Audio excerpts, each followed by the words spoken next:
In a peaceful suburban neighborhood where perfectly manicured lawns meet white picket fences, an 80-year-old grandmother is about to teach a lesson that her teenage neighbor won't soon forget. For weeks, she's watched this cocky 16-year-old jump her fence and brazenly use her pool like it's his personal water park, ignoring every polite warning and no trespassing sign she's posted. But today is different. As she stands at her kitchen window, holding a packet of special itching powder, a sly grin spreads across her face. She knows that in just a few hours, when that teenager takes his usual unauthorized afternoon dip, the entire neighborhood will witness exactly why you should never test a grandmother's patience. Sometimes the sweetest revenge comes with a splash. Before we jump back in, tell us where you're tuning in from. And if this story touches you, make sure you're subscribed, because tomorrow I've saved something extra special for you. The Andersons had moved into the neighborhood 11 months ago, bringing with them their sleek electric cars, modern minimalist furniture, and 16-year-old Jake, who seemed perpetually glued to his phone. Margaret had done what she always did when new neighbors arrived, presented them with a homemade apple pie and a handwritten card welcoming them to the community. Susan Anderson had accepted the pie with a distracted smile, barely looking up from her laptop as she mentioned something about being on a conference call. From day one, Jake Anderson made it clear he operated by his own rules. It started with small things: his music blasting at inappropriate hours, basketballs landing in Margaret's prized flower beds, empty energy drink cans mysteriously appearing in her yard. Margaret had tried to bridge the gap, inviting him over for cookies like she did with other neighborhood teens. But Jake had merely rolled his eyes and muttered something about old people food. Robert Anderson, Jake's father, was rarely home, and when he was, he seemed more interested in his stock portfolio than his son's behavior. "Boys will be boys," he'd say dismissively whenever concerns were raised, never looking up from his phone. Susan's standard response was to throw money at any problem, offering to pay for damaged plants or broken garden ornaments rather than addressing her son's behavior. The real troubles began when Jake discovered Margaret's pool. She first caught him peering over the fence during one of her afternoon garden sessions. The look in his eyes reminded her of a cat spotting an unattended bowl of cream. That evening, she'd made a point of mentioning to Susan that neighborhood children were welcome to use the pool, provided they followed the safety rules and had parental supervision. "Oh, Jake has his own activities planned for the summer," Susan had replied, waving her hand dismissively. "Tennis camp, coding classes, we keep him very busy." But Margaret had seen the way the boy looked at the pool, and she knew better. Sure, enough. Within a week, she began noticing signs of unauthorized swimming, wet footprints on her pool deck, displaced pool toys, the gate left slightly ajar. She installed a security camera, more for documentation than deterrence, and it confirmed her suspicions. Jake had been sneaking in nearly every afternoon when he thought she was napping. The most frustrating part wasn't even the trespassing.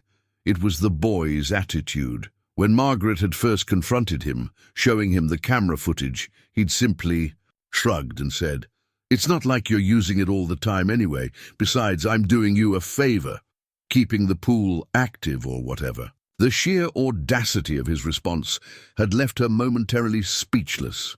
Helen, her next-door neighbor and closest friend, had witnessed several of Jake's intrusions and urged Margaret to call the police. But Margaret hesitated. She'd grown up in an era where communities handled their own problems, where calling the authorities was a last resort. Besides, she couldn't shake the feeling that Jake's behavior was a cry for attention rather than pure malice. Still, as she watched Jake's friends begin to join him in his unauthorized pool parties, Margaret realized she needed to take action. The liability issues alone were concerning. One accident, one injury, and she could lose everything she and George had worked so hard to build. She'd tried reasoning, she'd tried talking to his parents, she'd even tried appealing to his better nature, assuming he had one. Now, as she watched another group of teenagers hop her fence with their towels and Bluetooth speakers, she felt something shift inside her. Maybe it was time to show these kids that the cookie grandma had another side to her, one that George had always affectionately called her spicy side. After all, she hadn't survived raising 3 teenagers of her own without learning a few tricks along the way. Margaret remembered the first time she caught Jake in the act as clearly as if it had happened yesterday.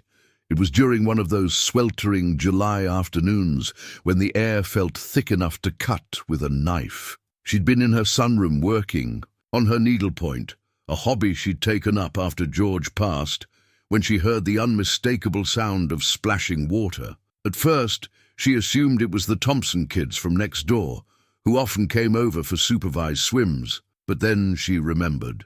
They were away at summer camp. Rising from her chair with the quiet determination that had served her well through 8 decades of life's challenges, Margaret made her way to the kitchen window.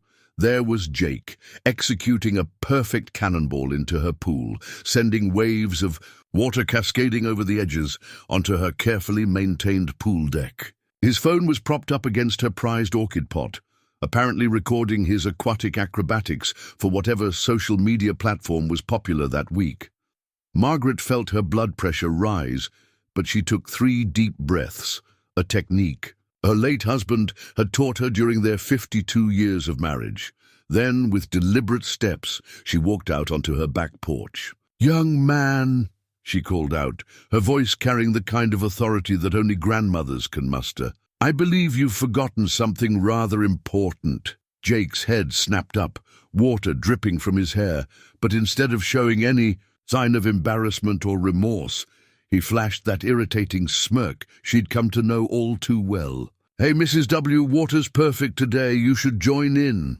"What you should join, Jake Anderson, is a conversation about property rights and respect," Margaret replied, maintaining her composure.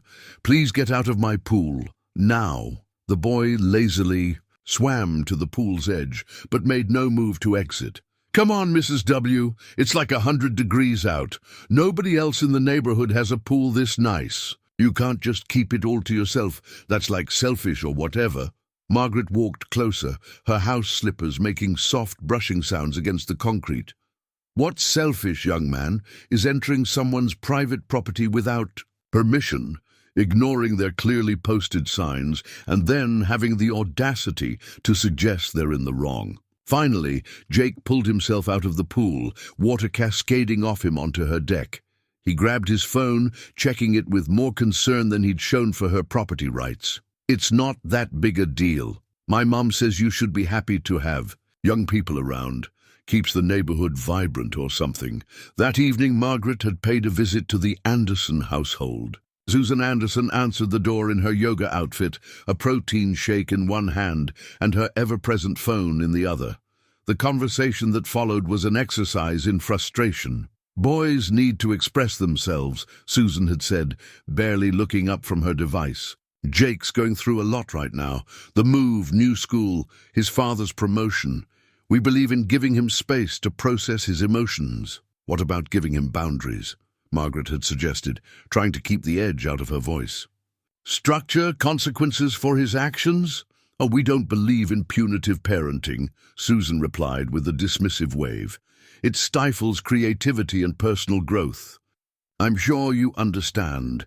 Things were different in your day, but we've learned so much about child development since then." Margaret had left the Anderson house that day with a bitter taste in her mouth and a growing realization that traditional approaches wouldn't work with this family. As she walked home, she caught sight of Jake in his driveway, already plotting with his friends, their glances toward her pool leaving little doubt about their intentions. That night, as she sat in her favorite chair, the one George had always claimed made her look like a queen on her throne, Margaret began to understand that this situation would require a different kind of solution, something that would teach a lesson about respect in a language that a teenager like Jake might actually understand. Over the next few weeks, Margaret's security cameras captured a pattern that made her blood boil.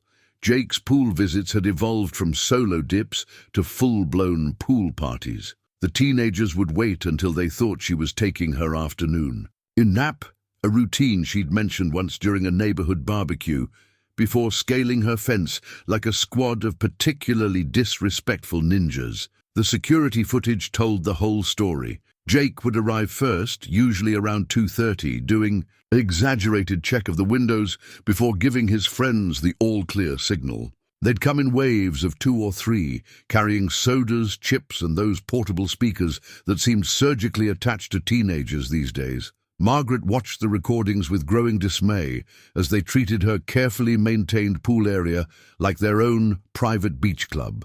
"Look at this," she said to Helen one afternoon, replaying yesterday's footage on her tablet. "They're using my pool floats, the ones my grandchildren left here. That blue dolphin was little Tommy's favorite." The video showed Jake and his friends having sword fights with the pool noodles, sending one of her potted plants crashing to the ground in the process. Helen adjusted her glasses, her face darkening as she watched. "This is ridiculous, Margaret. First it was just the boy, now he's inviting half the teenage population of the county. You need to do something more serious." Margaret had tried everything she could think of.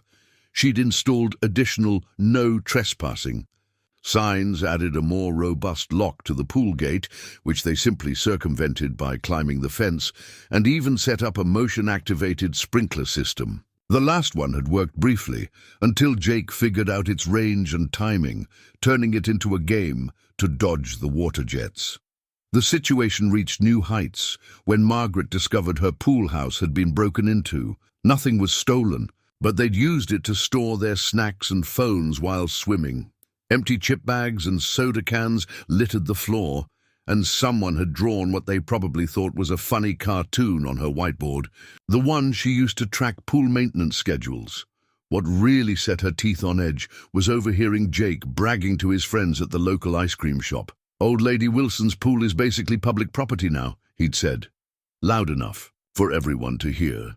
"She takes these epic grandma naps every afternoon. It's like she's practically giving us permission." The final straw came when she caught them using her pool at night. The security camera alert had woken her at 11 p.m., and she'd watched in real time as Jake and his friends slipped into her backyard with flashlights and those infernal portable speakers. They were playing some kind of Marco Polo game, their laughter and splashing echoing through the quiet neighborhood. Margaret had called the Andersons immediately. Robert Anderson had answered, clearly irritated at being disturbed. "Kids need to blow off steam sometimes," he'd said through a yawn. "At least they're swimming and not doing drugs, right? Look, if it's really bothering you, we can pay for any damages." The next morning, she found empty beer cans floating in her pool, clearly brought by one of Jake's older friends. The water quality test strips showed readings that made her cringe, and the pool deck was littered with chips, candy wrappers, and a lost flip-flop. As she cleaned up the mess, fighting back tears of frustration, Margaret noticed several scratches on her custom pool tiles, the ones George had specially ordered from Italy as an anniversary gift. That's when something inside Margaret shifted. The time for being the sweet, understanding grandmother figure was over.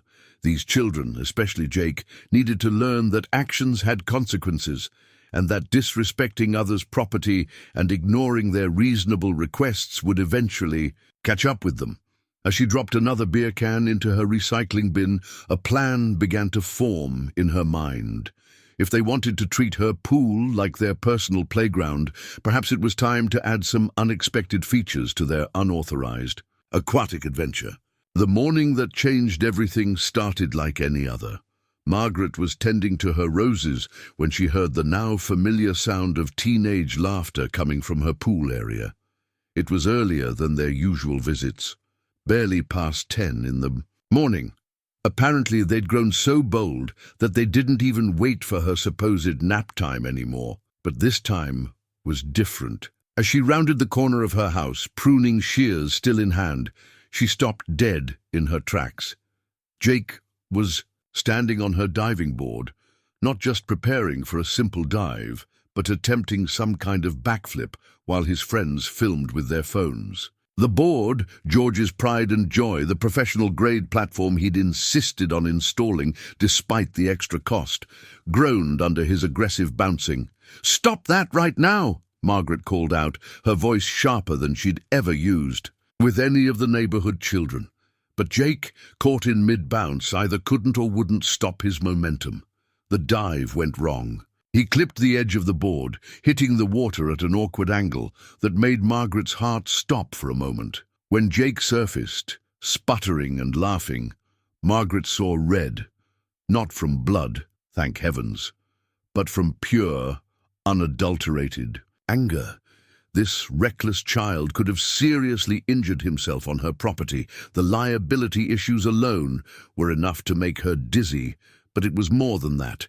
It was the complete disregard for safety, for property, for basic human decency. "Everyone out," she commanded, wielding her pruning shears like a sword. "Out of my pool, off my property, right now." For once, something in her voice must have conveyed the seriousness of the situation. The teenagers scrambled out, grabbing their phones and towels, water dripping everywhere. But Jake, ever defiant, took his time exiting the pool. "You know," he said, wringing out his shirt with deliberate slowness, "my dad says you should be grateful we're using the pool. Keeps the water circulating or whatever.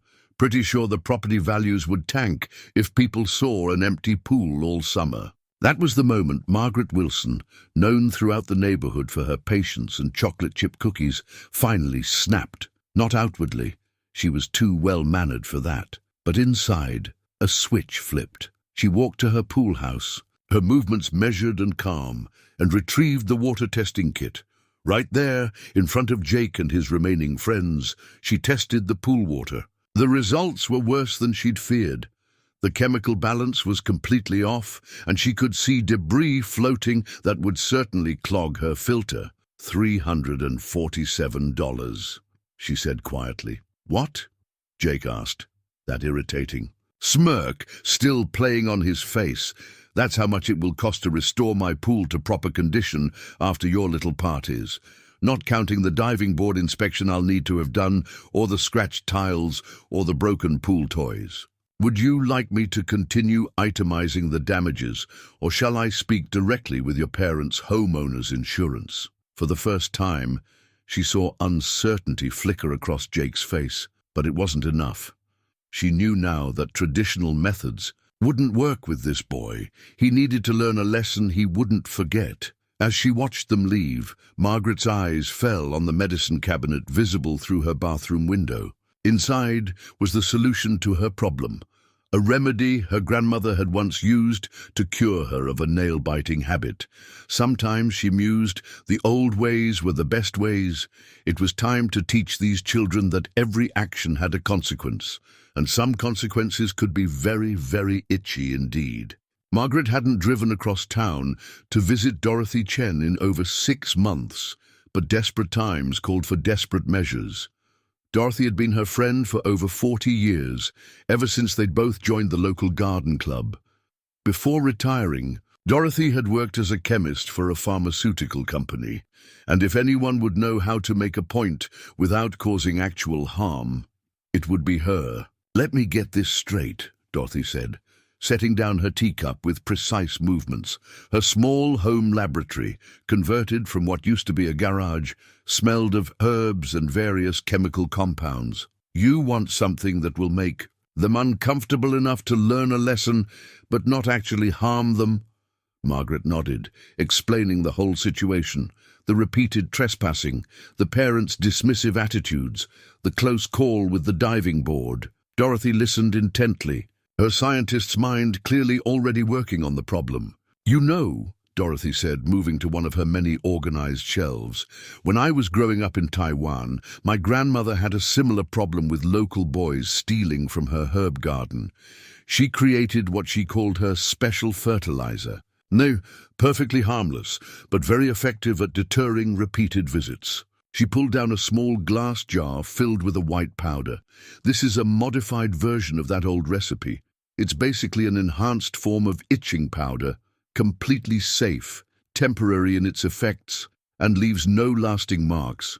When it comes in contact with water and skin, it creates a sensation similar to that of poison ivy, minus any actual inflammation. Margaret studied the jar with a mixture of fascination and apprehension. "And you're certain it won't cause any real harm?" Dorothy's laugh tinkled like wind chimes. "Margaret, I used to develop skin sensitivity tests for a living. This is milder than most over-the-counter anti-itch creams. The effect lasts about 30 minutes, and it works best in water, which makes it perfect for your situation.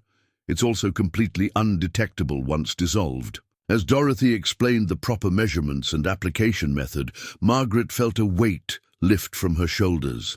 This wasn't just about revenge, it was about teaching a necessary lesson about respect and consequences.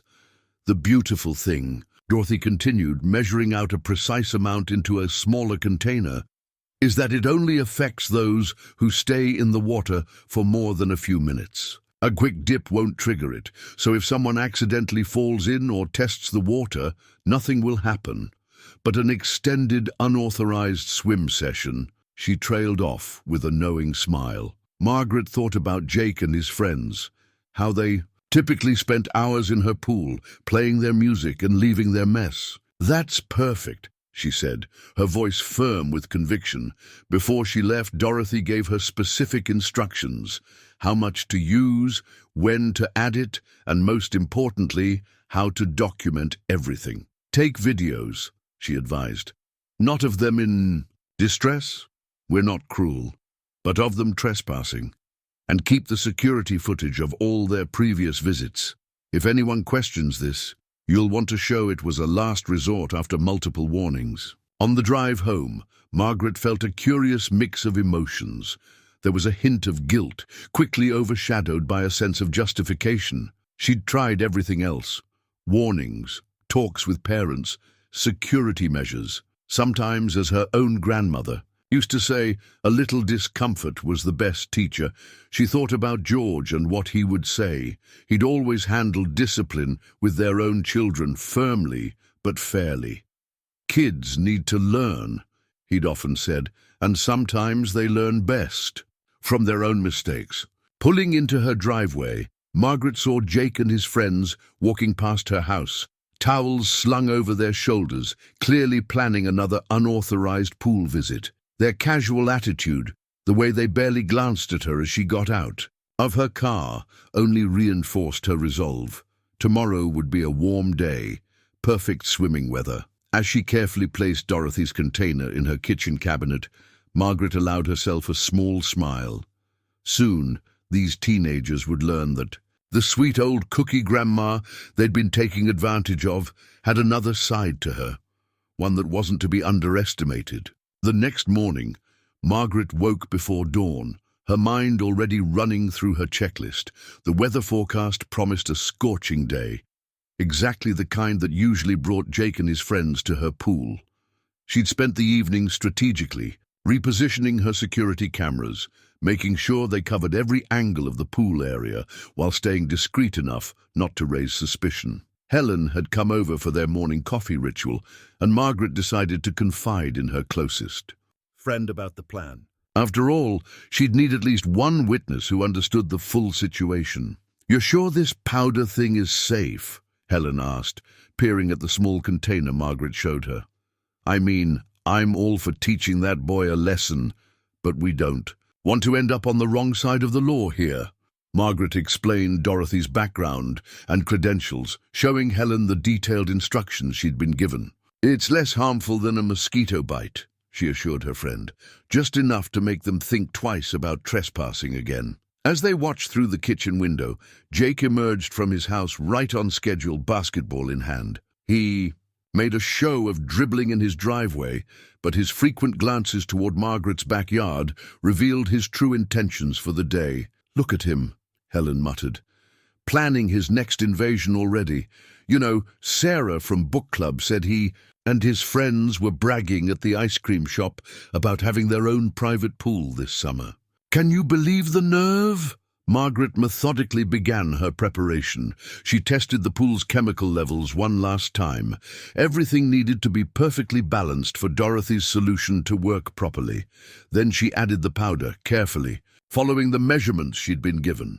The white granules dissolved instantly, leaving no trace in the crystal-clear water. "Would you mind staying for a while?" Margaret asked Helen.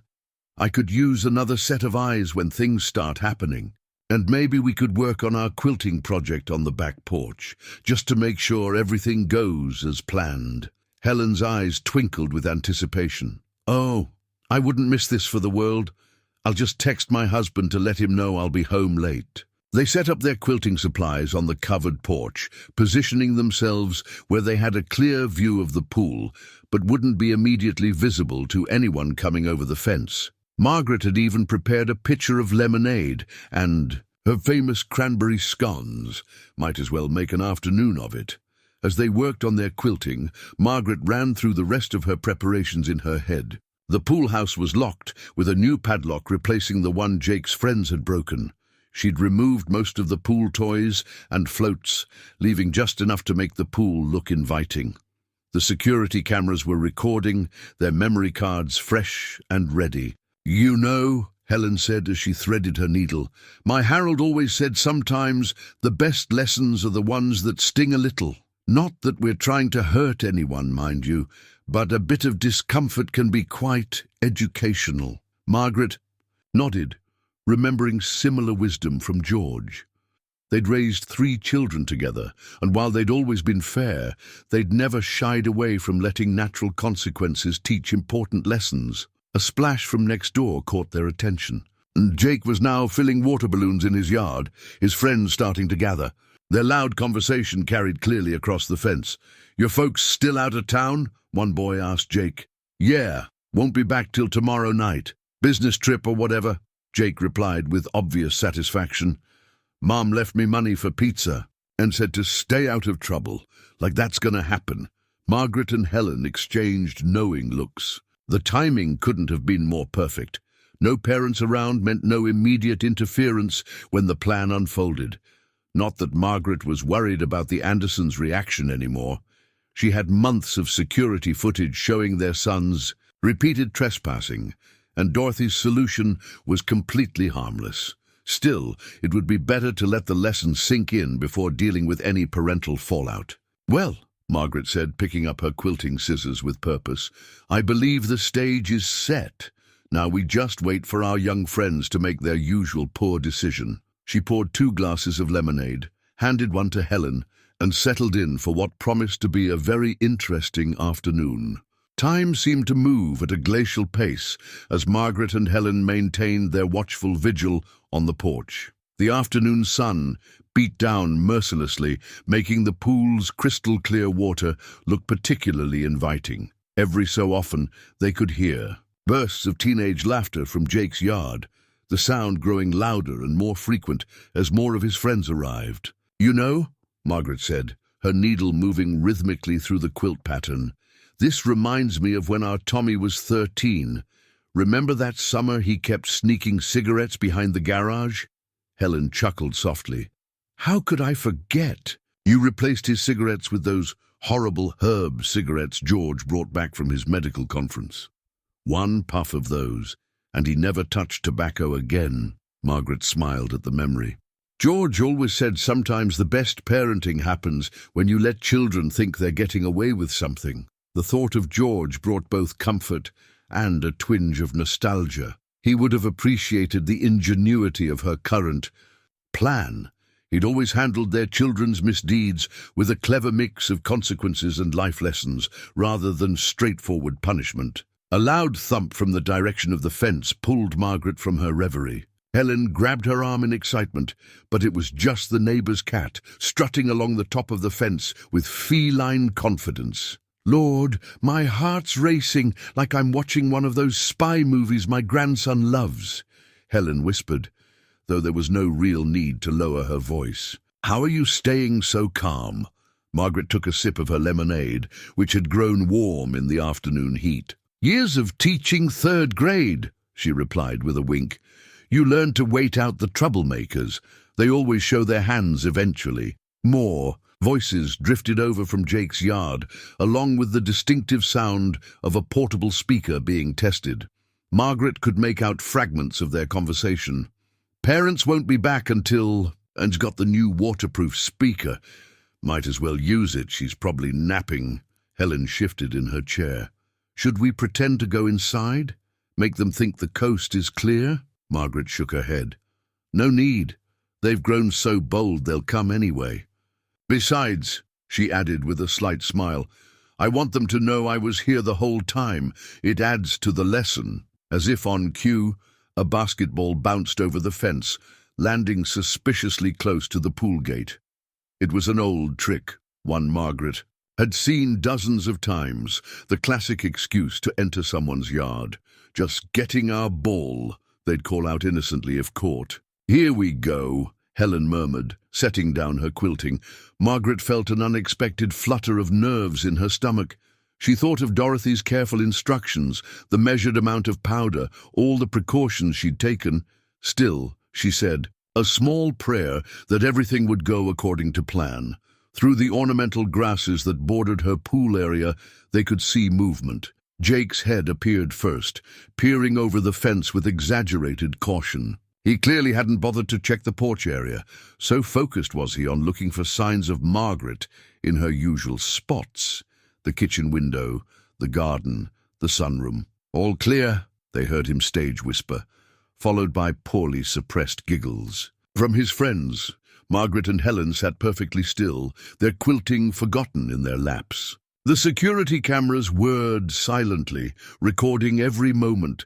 Years of handling classroom troublemakers had taught Margaret the value of letting events unfold naturally. Intervention was often most effective when the perpetrators were fully committed to their poor choices. The teenagers began their usual routine of climbing over the fence. First Jake, then his close friend Tyler, followed by 3 others Margaret recognized from previous trespassing incidents. Their movements had the practiced ease of those who had done this many times before, completely unaware that today's unauthorized swim would be very different from their previous adventures. "Ready?" Helen whispered, gripping her friend's arm. In anticipation, Margaret nodded, allowing herself a small smile. "Oh, yes," she replied softly. "I do believe it's time these children learned about the law of unintended consequences." Jake was the first to dive in, executing a showy flip that sent water splashing over the pool's edge. His friends cheered, already lining up to perform their own elaborate diving routines. The portable speaker came out naturally, blasting whatever passed for popular music these days. Margaret and Helen remained motionless on the porch, watching the scene unfold like theater critics at a particularly interesting play. 5 minutes, Margaret whispered, checking her watch. Dorothy had been very specific about the timing. The powder needed sustained contact with the skin to take effect, and the teenagers' constant movement in the water would ensure thorough exposure. Tyler was next, attempting a cannonball that probably set off seismographs in the next county.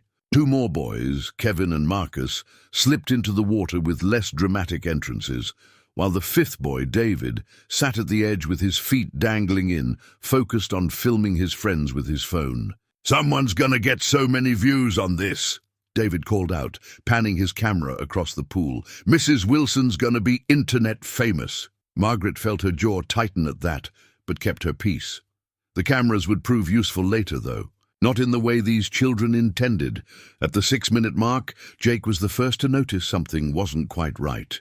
He stopped mid-stroke during a lap, treading water with a puzzled expression on his face. Margaret could pinpoint the exact moment the sensation hit him. His eyes widened, and his hand went to his arm, scratching absently. "Dude, you okay?" Tyler called out, but he too had started scratching, first his shoulder, then his chest. "Man, something feels weird," Jake said, swimming to the pool's edge. He pulled himself half out of the water, examining his arms. There were no visible marks. Dorothy had assured her there wouldn't be, but the sensation was clearly intensifying. Kevin was the next to notice, followed almost immediately by Marcus. Within seconds, all four boys in the pool were scratching various parts of their bodies with increasing urgency. Only David, still sitting at the edge with just his feet in the water, remained unaffected. "What's happening?" Marcus yelped, scrambling out of the pool. "It feels like I'm being attacked by invisible fire ants." Jake was now doing a peculiar dance on the pool deck, trying to scratch his back and legs simultaneously. "It burns, it itches." "What the hell?" That was Margaret's cue. She set down her quilting with deliberate calmness and stood up, Helen following her lead. Their movement finally caught the teenagers' attention, and 5 heads snapped toward the porch in perfect synchronization. "Good afternoon, boys," Margaret said, her voice carrying clearly across the yard. "Lovely day for a swim, isn't it? Though I do believe you missed the no trespassing signs." Again. The look on Jake's face was priceless. A perfect mixture of shock, embarrassment, and dawning horror as he connected the dots. He was still scratching frantically, trying to maintain his usual bravado despite the obvious discomfort. Did you do something to the water?" he managed to ask between scratches. "Me?" Margaret replied innocently. "I simply maintained my pool, as I always do. Though I did try a new treatment today, something specifically designed to discourage unauthorized swimming. I hear the effects last about 30 minutes. Isn't science fascinating?" The boys were now in various states of distress, all except David, who had wisely kept mostly dry and was torn between filming his friend's predicament and backing away from the pool like it contained sharks. "This is assault." Jake tried to sound threatening, but the effect was somewhat undermined by the way he was hopping from foot to foot, trying to scratch his legs. "We could sue." "Really?" Margaret's voice took on the tone she'd once used to quell unruly third-graders. "And what exactly will you tell the authorities?" "That you were illegally trespassing on my property, despite multiple warnings, and something in my private pool made you itchy. By all means, let's call them right now. I have months of security footage they might find interesting." Tyler, who had been frantically rubbing his back against a pool chair, suddenly straightened up. "Guys, maybe we should go. You know," Margaret continued, picking up a folder from the porch table, "I have quite a collection of videos showing your many unauthorized visits. I'm sure your parents would find them enlightening, particularly the one from last week involving the beer cans." The scene in Margaret's backyard had devolved into something between a slapstick comedy and a wildlife documentary. Jake and his friends were performing what could only be described as the most frenzied, interpretive dance routine ever witnessed in suburban America, desperately trying to find relief from the itching sensation that had overtaken their bodies. Neighbors began appearing at their fences, drawn by the commotion. Mrs. Rodriguez from 2 doors down was barely concealing her laughter behind her garden gloves. Mr. Peterson, the retired judge who lived across the street, stood in his driveway with his arms crossed, nodding approvingly at Margaret's porch. "My dad's a lawyer," Jake announced through gritted teeth, still scratching furiously at his shoulders. "He'll hear about this." "Oh, wonderful," Margaret replied, her voice dripping with honey-sweet sarcasm. "I'm sure he'll be especially interested in this footage of you attempting a backflip off my diving board yesterday. Insurance companies have such strong opinions about that sort of liability risk." Helen had given up any pretense of dignity and was openly chuckling now, particularly as Tyler attempted to use Margaret's garden hose to rinse off the itching, a futile effort that only seemed to reactivate the powder's effects. "It burns," Marcus wailed, doing what appeared to be a cross between the Macarena and a rain dance. "Make it stop." "I believe a hot shower might help," Margaret offered helpfully. "At your own homes, of course, though I should warn you, cold water will only make it worse." This last bit of information sent the boys into a new panic, as they'd been splashing pool water on themselves in a desperate attempt to find relief. David, the only dry one, had backed away to the fence, still filming, but now with an expression that suggested he was documenting evidence for his own future legal defense. More neighbors had gathered now, creating an impromptu audience for this afternoon's entertainment. Margaret could hear snippets of their conversations. About time someone taught those boys a lesson. My petunias were never the same after their last shortcut through my yard. Is that Jake Anderson? Wait till his mother hears about this. Kevin, who had been relatively quiet throughout the ordeal, suddenly pointed an accusing finger at Margaret. You're supposed to be the nice grandma, the one who bakes cookies. Oh, I am nice, Margaret replied calmly, adjusting her cardigan. In fact, I've been exceedingly nice while you boys repeatedly ignored my property rights, damaged my pool equipment, and treated my generational home like your personal water park. But you know what they say. Even the sweetest cookie can have a bit of spice to it. The boys had begun gathering their scattered belongings, dignity completely abandoned. Tyler had his shirt on inside out. Marcus was hopping on one foot, trying to put on his sneaker while simultaneously scratching his knee. Jake, however, made one last attempt at defiance. This isn't over, he declared, trying to sound threatening despite the fact that he was scratching, his back against the fence post like a bear in the woods. Oh, but it is, Margaret said firmly, unless, of course, you'd like me to share the footage of your little midnight pool parties with the neighborhood watch committee. I believe your mother is still on the board, isn't she, Jake? That final shot hit home. Jake's face went from red to white faster than a traffic light change. The mention of his mother, combined with the relentless itching, finally broke his resolve. He grabbed his phone and speaker, nearly dropped them both due to his scratching, and led his miserable troops toward the gate. "And boys," Margaret called after them, "next time you feel the urge to take an unauthorized swim, remember, you never know what's in the water. Have a lovely afternoon." As the teenagers made their walk of shame down the street, still scratching and squirming, the gathered neighbors broke into spontaneous applause.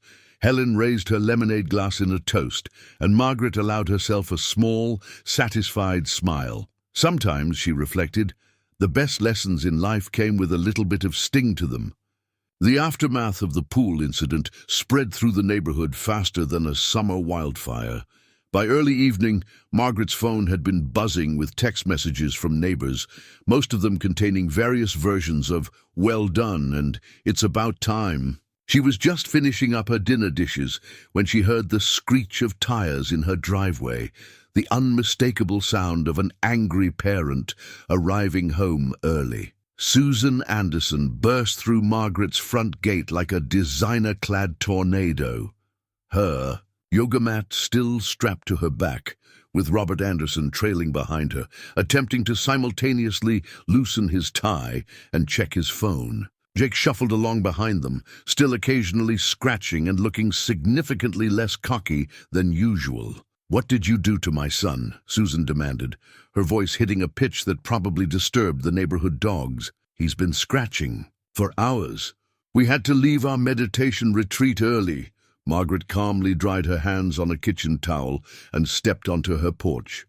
"Would you like to come inside? I have quite a fascinating security video presentation prepared. Or we could discuss this out here, where the whole neighborhood can hear about Jake's extracurricular activities." The mention of security videos made Jake freeze mid-scratch.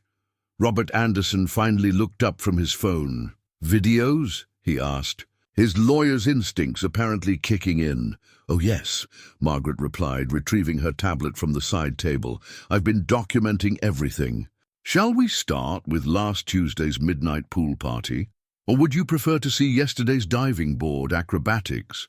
I'm particularly fond of the clip where Jake explains to his friends how my afternoon naps make my pool basically public property." The color drained from Susan's face. "Jake wouldn't—" Margaret pressed play on one of the videos. The sound of Jake's voice filled the evening air. "Old Lady Wilson's pool is like totally our summer hangout. She can't do anything about it. There's about 3 months' worth of similar footage," Margaret continued pleasantly, "including some interesting clips involving certain beverages that I'm sure weren't root beer. Would you like to see those as well?" Robert Anderson's lawyer mode fully engaged now. Margaret, if you've done something to cause my son physical harm—" "Oh, not at all," Margaret interrupted, producing a small jar with its official label clearly visible. "This is a completely harmless temporary skin irritant, FDA approved actually. My friend Dorothy, the retired pharmaceutical chemist, helped me with the proper dosage. The effects last about 30 minutes, though I understand the lesson might last a bit longer." She handed Robert the jar, watching as his eyes scanned the ingredients. "Perfectly legal, as you can see. Unlike, say, trespassing, vandalism, or underage drinking in someone else's private property." Susan Anderson's righteous anger had deflated like a punctured balloon. She turned to Jake, who had suddenly found his shoes fascinating. "You told me Mrs. Wilson had given you permission to use the pool." "Actually," Margaret added, pulling up another video, "here's Jake ignoring my explicit request not to use the pool, complete with some rather colourful language I won't repeat in present company." The Andersons watched in horrified silence as the tablet displayed incident after incident of their son's trespassing and disrespectful behaviour. Jake seemed to shrink with each new clip. "The scratching has probably stopped by now," Margaret noted kindly, "though I imagine the embarrassment might linger a bit longer. Sometimes natural consequences are the best teachers, don't you think?" Robert Anderson cleared his throat. "Margaret, we had no idea. Jake told us that I was an old lady who didn't matter, that rules didn't apply to him, that property rights were just suggestions." Margaret's voice remained gentle but firm. "Perhaps it's time for a family discussion about respect, responsibility, and the legal implications of allowing your minor son to repeatedly trespass on private property." Susan Anderson, her earlier fury completely transformed, turned to Jake with a look that promised serious consequences. "Car privileges, gone. Phone privileges, gone. You will apologize to Mrs. Wilson and you will mean it." Jake, finally meeting Margaret's eyes, looked younger and more vulnerable than she'd ever seen him. I'm sorry, Mrs. Wilson. Really sorry. I was I was very disrespectful." Margaret saw something in his expression she hadn't expected, genuine shame. Perhaps there was hope for this boy, after all. The following evening, Margaret's living room hosted an impromptu neighborhood meeting. What started as a simple gathering to discuss the pool incident had evolved into something larger, as neighbor after neighbor arrived with stories of their own about teenage mischief and property damage. Mrs. Rodriguez brought her famous empanadas. Helen supplied coffee and tea. Mr. Peterson, the retired judge, sat in George's old armchair, taking unofficial minutes of the meeting. The Andersons were there too, looking somewhat uncomfortable, but determined to make things right. "It wasn't just the pool," Mrs. Rodriguez was saying, gesturing with an empanada. "Last month, I caught them using my garden path as a shortcut, trampling my prize-winning roses. When I tried to stop them, they laughed and called me dramatic." Mr. Peterson nodded gravely. "My motion-activated lights kept going off at night. Now I know why. They were using my yard as a cut-through to get to Margaret's pool." Susan Anderson sank deeper into her seat with each new revelation. Robert had abandoned his usual phone-checking habit and was actually taking notes. Jake, forced to attend, sat in a corner looking like he wished the floor would swallow him whole. "I didn't want to be the neighborhood grouch," Margaret explained, passing around a plate of her chocolate chip cookies. "When I was young, we had community elders who helped guide us, teach us respect. Nowadays, it seems we're afraid to say anything when we see children misbehaving." Mrs. Thompson from the book club spoke up. "My grandson told me they were posting videos of their pool parties on social media, called it their secret summer spot. Had thousands of views." That revelation caused Susan Anderson to whip her head around toward Jake. "Thousands of views? Of you trespassing?" Jake seemed to shrink even further into his corner. We thought it was cool. Getting away with stuff, you know." "Getting away with stuff," Robert Anderson's lawyer voice emerged. "Do you have any idea of the liability issues involved?" One accident, one injury, and Mrs. Wilson could lose everything, not to mention our own legal exposure. That's precisely why I took action, Margaret said calmly. It wasn't about revenge. It was about preventing something truly tragic from happening. What if someone had been seriously injured doing those diving board stunts? The room fell silent as that reality sank in. Even Jake looked genuinely shaken by the thought. We need to establish clear consequences, Mr. Peterson suggested. Not just for this incident, but moving forward. Our community used to look out for each other, help raise each other's children. We've lost that somewhere along the way. Mrs. Rodriguez raised her hand like she was in school. What if we restart the Neighborhood Watch program? Not just for crime, but for community standards. We used to have one years ago. And maybe a youth community service program, Helen added. Give these kids a chance to contribute positively. Onto the neighborhood.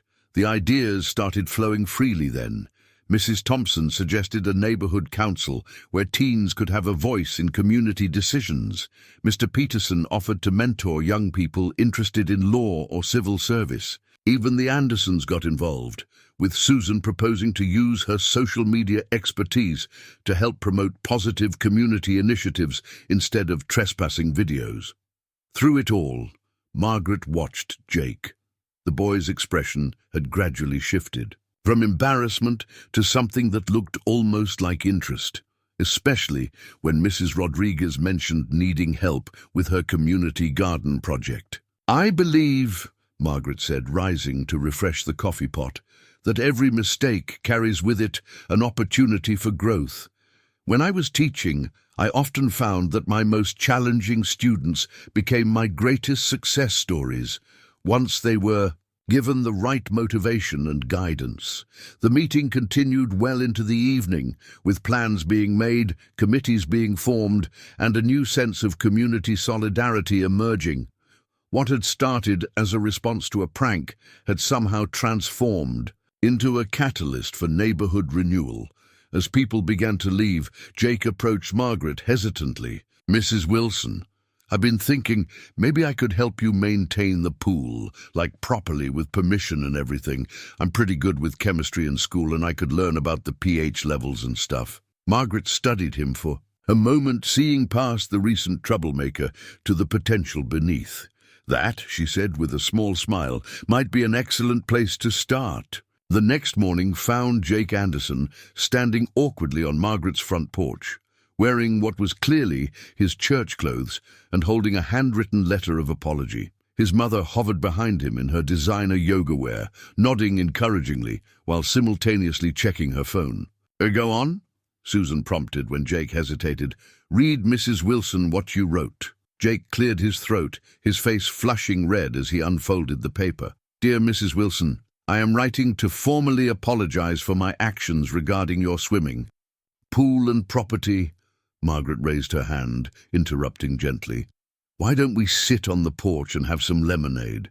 Susan, I'm sure you have your yoga class to get to. Jake and I can handle this conversation ourselves." Susan looked uncertain, but the notification chime from her phone made the decision easier. "Well, if you're sure, Jake. Remember what we discussed about consequences and respect?" Once his mother had departed, Jake's stiff posture relaxed slightly. Margaret gestured to the porch chairs and went inside to fetch the promised lemonade. When she returned, Jake had loosened his tie and was looking at the family photos displayed in the window. "Is that your husband?" he asked, pointing to a picture of George in his Air Force uniform. "Yes, that's George. He built this pool. You know. Insisted on doing much of the work himself, even though we could have hired contractors." Margaret handed him a glass of lemonade. "He said anything worth having was worth putting your own sweat into." Jake took a sip, then stared into his glass. I never thought about the pool being something personal like that. I just saw it as this cool thing that that someone wasn't using much. Except I do." "Use it," Margaret said quietly. "Every morning I check the chemical levels. Every evening I skim the leaves." I maintain it because it's not just a pool to me. It's part of George's legacy, part of our family's history. Jake set down his formal apology letter, untouched. I really messed up, didn't I? Not just the trespassing, but everything. The videos, the parties, treating you like you didn't matter. Yes, you did, Margaret agreed, but her tone was gentle. Though I suspect there's more to Jake Anderson than just the boy who makes poor choices for social media attention. Jake picked at a loose thread on his dress pants. My old neighborhood before we moved here, everyone knew each other, had block parties and stuff. Here, it's like everyone's too busy. Mom's always at yoga or meditation retreats. Dad's always working or on his phone. I guess I just wanted attention, maybe. Even negative attention can feel better than no attention at all, Margaret observed, remembering similar conversations from her teaching days. The itching powder was pretty genius, Jake admitted with a hint of a smile. How long did you plan that? Long enough to make sure it was safe but effective. I had to make quite certain no one would be harmed, just enlightened. She gave him a knowing look. Though I suspect the video your friend David took of your interpretive scratching dance has provided its own form of consequence. Jake groaned. He deleted it. Well, after I begged him to, but yeah, lesson definitely learned. He paused, then added, Hey, about what I said yesterday, about helping with the pool maintenance. I meant it. I want to make things right. Margaret studied him thoughtfully. The boy sitting before her was markedly different from the arrogant teenager who had been tormenting her all summer. There was humility in his posture now, and something else, a genuine desire to make amends. Well, she said finally, I suppose everyone deserves a second chance, though you should know, pool maintenance starts at 7 a.m. sharp. Still interested? To her surprise, Jake straightened up, looking more animated than he had all morning. Yes, ma'am, I can do that. And maybe you could tell me more about Mr. Wilson and how he built the pool. If you want to, I mean. Margaret felt a warm glow of satisfaction that had nothing to do with the summer heat. Sometimes, she reflected, the sweetest victories came not from defeating an opponent, but from turning them into an ally. True to his word, Jake showed up at Margaret's house at exactly 6:55 a.m. the next morning, wearing swim trunks and a t-shirt that actually appeared clean. He tried to stifle a yawn as Margaret led him to the pool house, but his eyes widened with interest when she opened the door to reveal her meticulous maintenance setup. First lesson, Margaret said, handing him a water testing kit, is understanding the chemistry. Pool maintenance isn't just about fishing out leaves and bugs. It's about creating a safe environment for swimming. To her surprise, Jake proved to be an attentive student. He took careful notes on his phone about the proper chemical levels, asked intelligent questions about pH balance, and showed genuine interest in learning why each step mattered. The science seemed to appeal to him, and Margaret remembered Susan mentioning something about him excelling in chemistry at school. So that's why the itching powder worked so well, he mused, examining the pool filter system. The chemicals in the pool probably enhanced the effect. Margaret raised an eyebrow. I see you've been thinking about that. Yeah, it was actually kind of brilliant, Jake admitted. Uncomfortable, but brilliant. My dad keeps saying you should have been a lawyer instead of a teacher. As they worked, Margaret shared stories about George and the pool's construction. Jake was particularly fascinated by the technical details of how George had designed the custom filtration system, which still worked perfectly after all these years. Your friends must think you're crazy, getting up this early to help the woman who itched you out of her pool, Margaret commented as they skimmed leaves together. Jake shrugged. Actually, they're kind of impressed. Not just by the prank, but by how you handled everything. Tyler said his grandmother would have just called the cops. He paused, then added, besides, most of them got in trouble with their parents too. David's dad made him delete all our pool videos and write an essay about property rights. The morning routine gradually expanded beyond just pool maintenance. Margaret found herself sharing gardening tips when Jake expressed interest in helping Mrs. Rodriguez restore her trampled rose garden.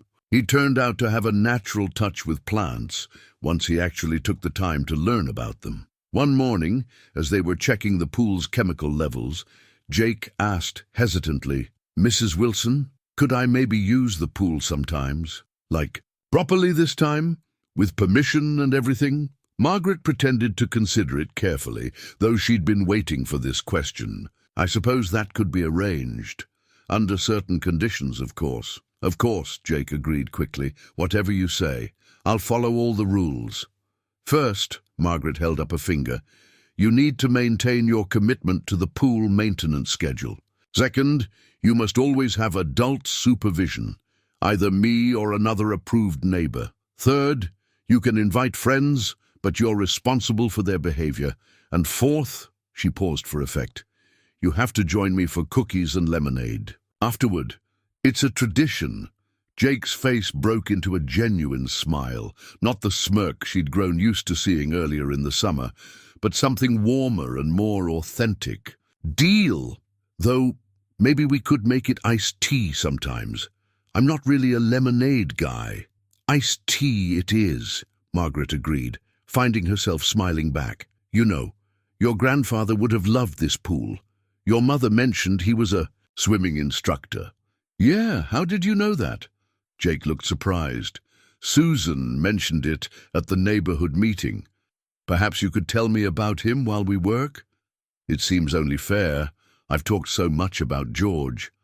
As they continued their morning routine, Jake began sharing stories about his grandfather, who had taught him to swim when he was little. Margaret noticed how his whole demeanor changed when he talked about those memories. He seemed younger somehow, more vulnerable and genuine. The transformation wasn't just in Jake's attitude toward the pool. Mrs. Rodriguez reported that he'd started helping her rebuild her garden in the afternoons.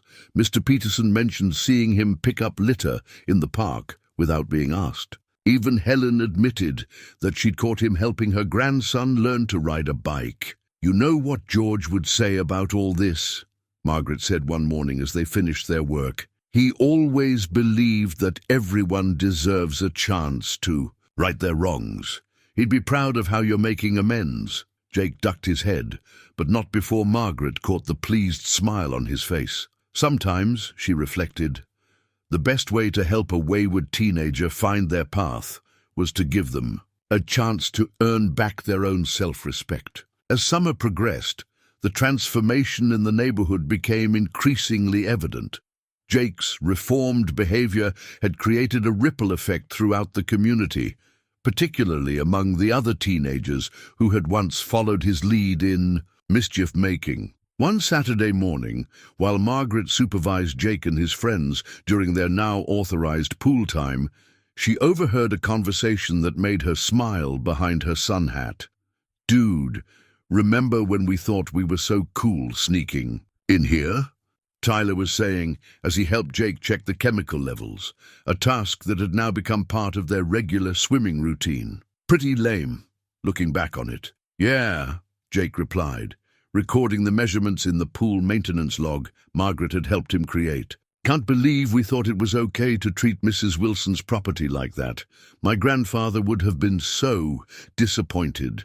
David, who had transformed his videography skills into documenting the neighborhood's improvement projects, was filming from the pool deck.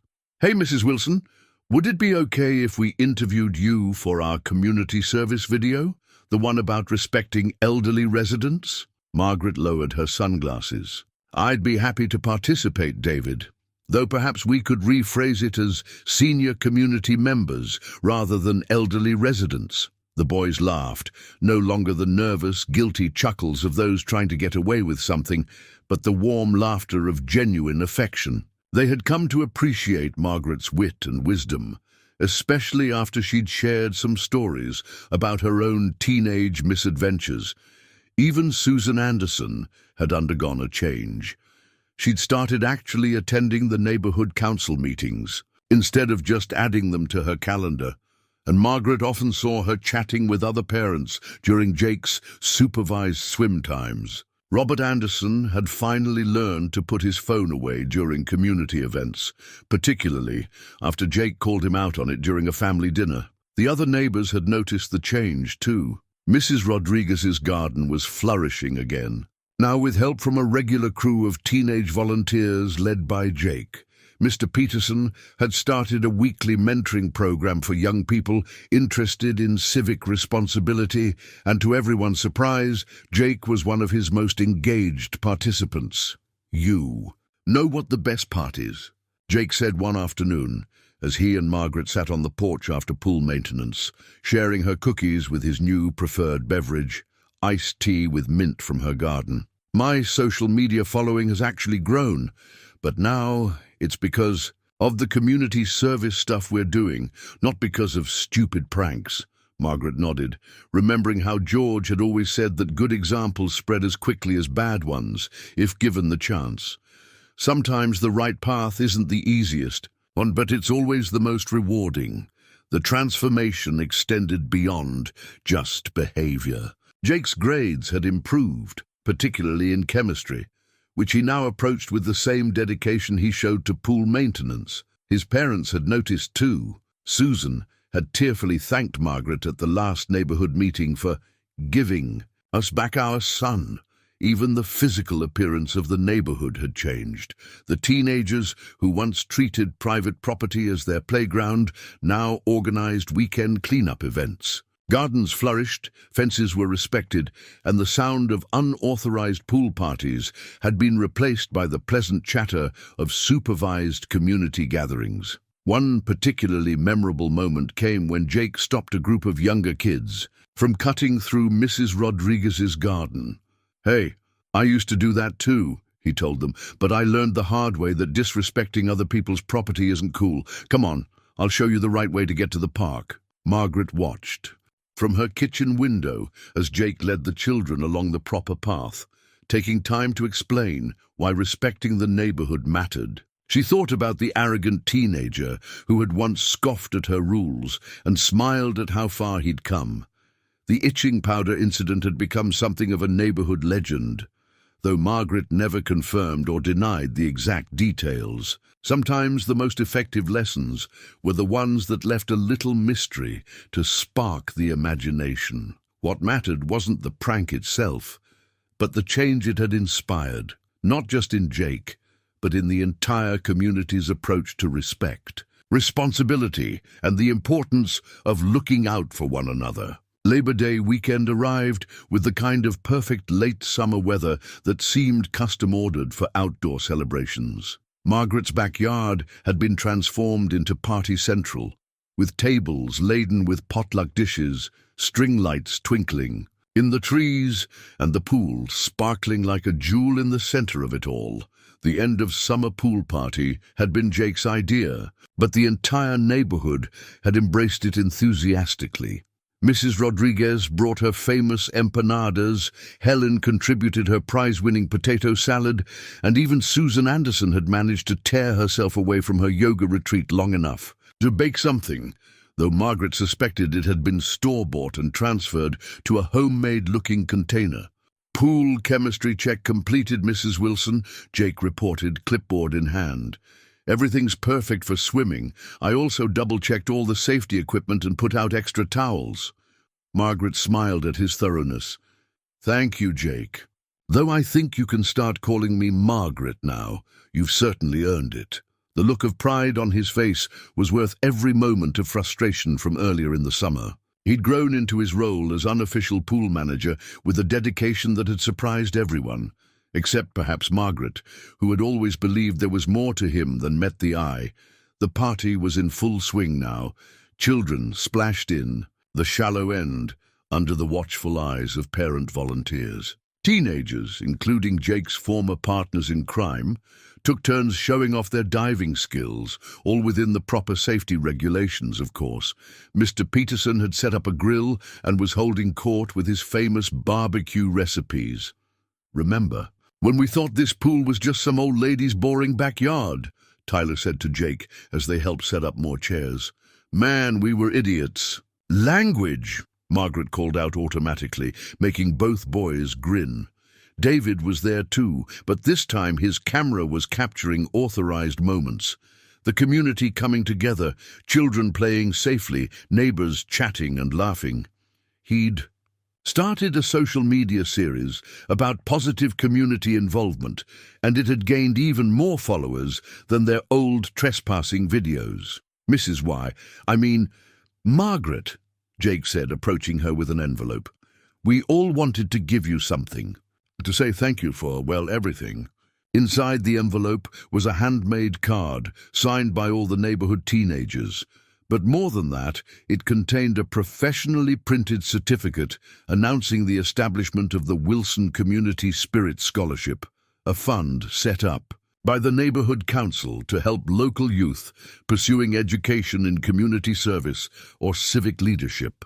We took all the money we would have spent on stupid stuff this summer, Jake explained, looking slightly embarrassed but pleased, and put it together for this. Mr. Peterson helped us set it up legally and everything. Margaret felt tears welling up in her eyes. George would have loved this, she said softly. He always believed in investing in young people's futures. The afternoon wore on into evening, and the party showed no signs of slowing down. Fairy lights twinkled in the growing dusk, and someone had set up a projector screen showing photos from throughout the summer. The garden restoration project, the community cleanup days, and yes, even a few carefully selected shots from the infamous itching powder incident, though Margaret still neither confirmed nor denied her exact role in that affair. Susan Anderson, who had finally learned to put her phone away during community events, approached Margaret with a glass of wine. I owe you an apology, she said. We both do, Robert and I. We were so busy with our own lives we didn't see what was happening with Jake. You didn't just teach him about respecting property, you taught us about being present for our son. Margaret watched as Jake organized a group of younger children for a supervised swimming game, making sure everyone had proper flotation devices and followed the safety rules. Sometimes, she replied, it takes a whole community to raise a child. We'd forgotten that for a while, but I think we're remembering now. As the evening grew cooler and stars began to appear in the darkening sky, Margaret sat in her favorite porch chair, surveying her backyard full of happy neighbors. The pool that had once been a source of conflict had transformed into the heart of their community. Sometimes, she reflected, the best solutions to problems weren't about winning or losing, but about finding ways to bring people together. The crisp September morning found Margaret at her kitchen window, sipping her morning tea and watching Jake perform his final pool maintenance check of the season. Soon, the cover would go on, protecting the water until next summer's adventures. She thought about how much had changed since that hot July day when she'd stood in this same spot, holding a packet of itching powder and wondering if she was doing the right thing. What had started as a simple lesson in respect had blossomed into something far more meaningful, a revival of community spirit, a transformation of a troubled teenager, and a reminder that sometimes the most effective solutions came with a touch of clever wisdom. Jake caught her eye through the window and gave her a wave, holding up the maintenance log with a thumbs up. Next summer, he'd be teaching the younger neighborhood kids about pool safety and chemistry, passing on the lessons he'd learned. The secret summer spot that had once been the scene of unauthorized pool parties had transformed into something better, a genuine gathering place where community and respect flourished. As Margaret raised her teacup in response to Jake's wave, she smiled, knowing that George would have approved of how everything had turned out. Sometimes, she mused, a grandmother's love had to be tough to be truly kind, and the sweetest victories were the ones that brought people together rather than driving them apart.